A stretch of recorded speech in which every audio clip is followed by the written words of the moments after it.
My first repair complete, I spent the rest of the day doing small jobs in and around the square. I was exhausted when I got back to my hotel and found a message asking me to make one more visit.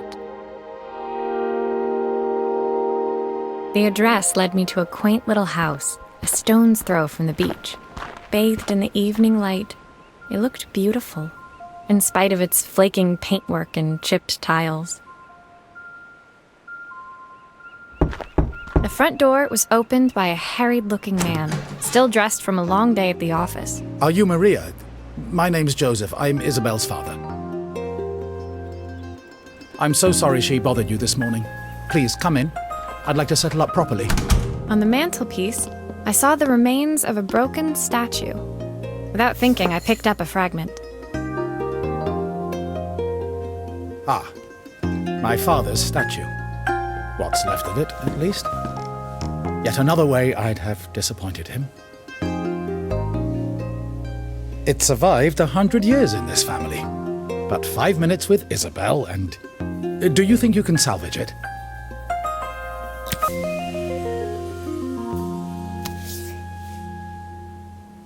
Will you be able to see the glue afterwards? I don't want people seeing the cracks.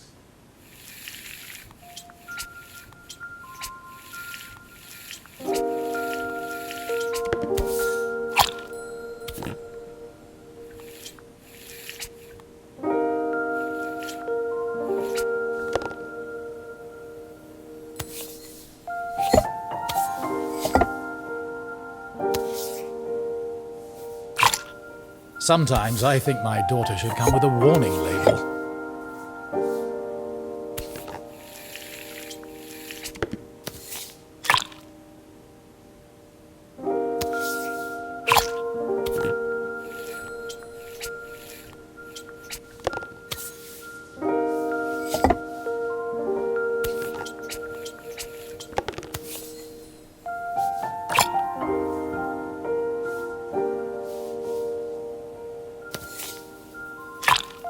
Is this glue really strong enough to hold everything together? Thank you, Maria. It looks as perfect as it ever did. My father wanted me to make something of myself. He didn't have time for anything less. As Joseph put the statue back on the shelf, it nudged against the family portrait stood proudly next to it. So he was Bellariva's mayor. And that was Izzy's mom. They must both miss her so much. Sorry, I'm a little tired. I've been working late getting things sorted for the festival. There's only a few days to go. Looks like I'll be working late. Again. When I told my parents I wanted to leave, they always found an excuse to be busy, to avoid talking about it. I guess keeping themselves occupied was their way of pretending it wasn't happening. Joseph's work must have been taking up so much of his time. But maybe that was what he wanted. I just hoped he was finding enough time for Izzy, too.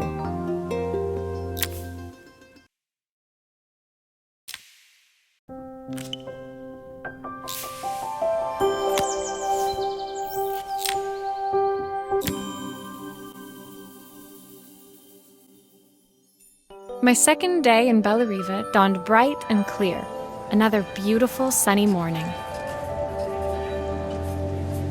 Walking into town, I passed cafes overflowing with customers cradling their morning coffees. I stopped, breathing in the smell of roasted coffee beans and freshly baked pastries. I was about to go inside when the owner of Carmen's, the cafe next door, stopped me. Hello, Maria? Were you here yesterday handing out flyers? I have a job for you. Her place was petite, tucked between its competitors as if hoping they wouldn't notice. Judging by the empty tables inside, though, her potential customers hadn't noticed it either. It's a bit slow today, but we're just getting started. I'm sure it'll pick up soon. As Carmen chatted, she walked over to the counter and returned with an old rotary phone. At least I've got plenty of time to practice my recipe for the festival. It's a new special I've been working on. I was hoping to call my sister for some, seasoning tips, but it won't connect. Can you see if you can figure out what's wrong?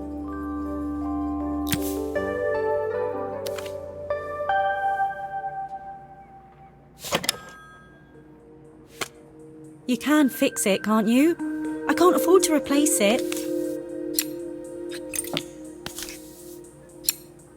Obviously, we'd normally be much busier than this.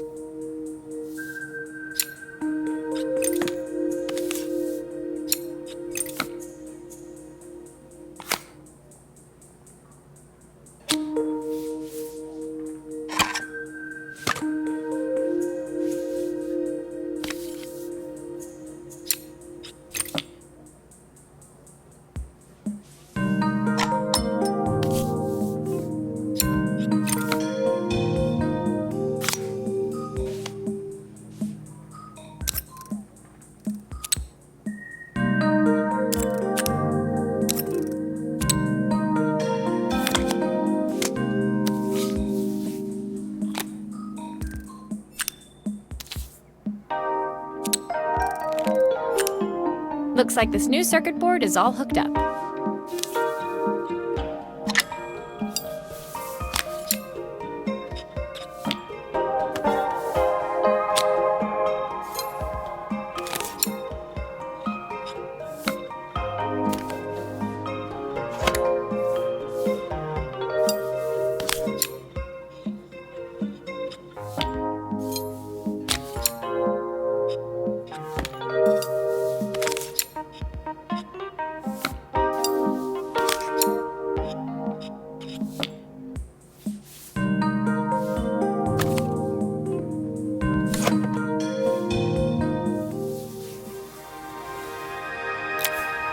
When I handed the phone back to Carmen, she seemed almost reluctant to take it from me. So it's all working now, is it? I don't have to leave it to dry or let it cool down? Nope, it's ready to go. It'll be ringing off the hook in no time. That's if I can pay my phone bill, anyway. And the rent, and the suppliers. Anyway, take a seat and I'll be right with you. Your coffee's on the house. I sat at one of the empty tables, while at the counter, Carmen had started dialing the phone. Hello? How's my favourite sister doing today? As she talked, Carmen became more and more tense. This didn't seem like a call for some cooking advice. I know I still owe you from last time, but I can't afford to take part in the festival if I don't pay. I could almost feel the eye roll at the other end of the line. You don't need to be here, though. Can't you just put the cheque in the post? When the call ended, Carmen brought me my coffee, her hands trembling. Sorry about that. My sister's decided to fly in for a visit. Oh, God, I have to get ready. Actually, I might have another job for you. Can you come by tomorrow?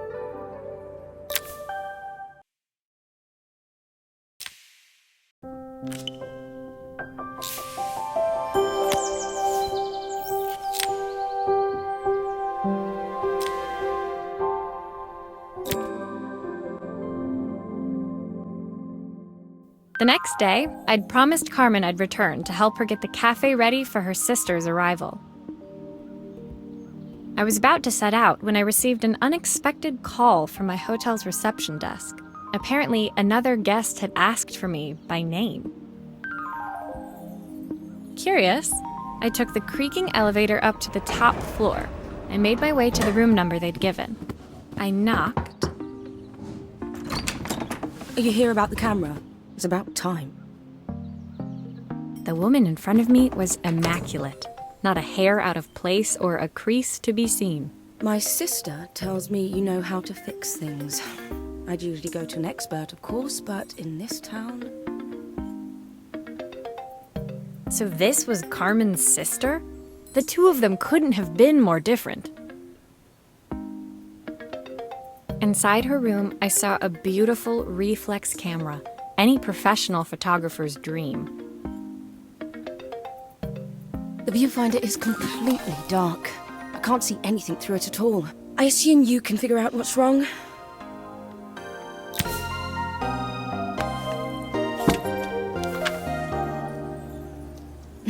You need the manual.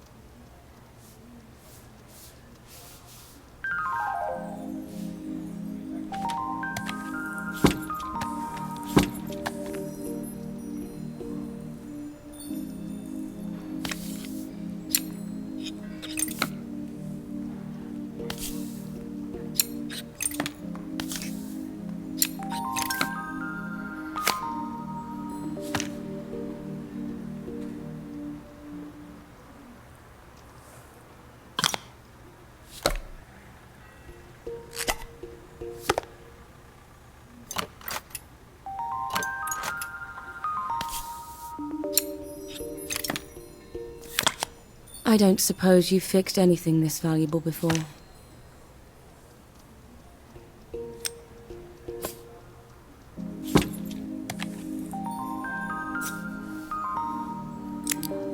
If I use the screwdriver, I could adjust the angle of the mirror.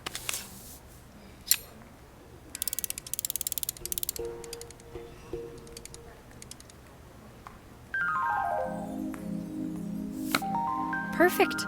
Now the viewfinder should be working.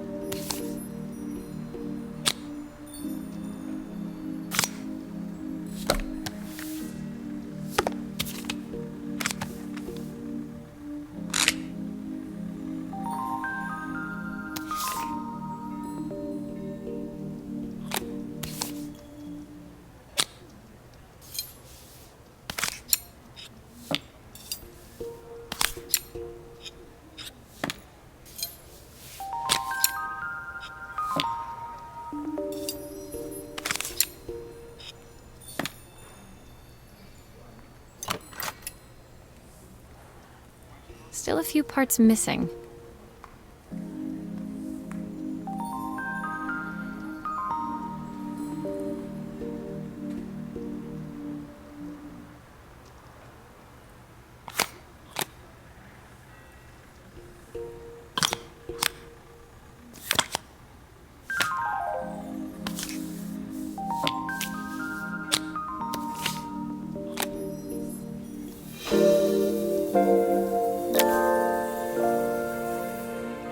I felt a pang of envy as I handed the camera to Helena. I put my disposable to shame. I picked it up on my first trip to Paris. It's a 1958 limited edition, the first of its kind. It cost me 3 months' salary, but it was worth it. I had no idea what 3 months' salary meant to Helena, but I was pretty sure it was more than I could afford. It was strange, really, that we were even staying in the same hotel. I'd picked this place because it was cheap and cheerful, but surely she could afford somewhere better. She took some test shots, fiddling with the camera settings until she was absolutely satisfied. This work is immaculate. At least there's one person in this town who knows what they're doing. Sending you to me might be the first thing Carmen's actually gotten right. I wondered why Helena had bothered coming if she thought so little of her sister. I hear nothing from her for weeks, and then when she finally does call me, all she wants is money. If she thinks I'm lending her another penny, she'll have to convince me it's not a total waste of time. That didn't sound good. If Hurricane Helena was about to hit, I hoped Carmen was ready.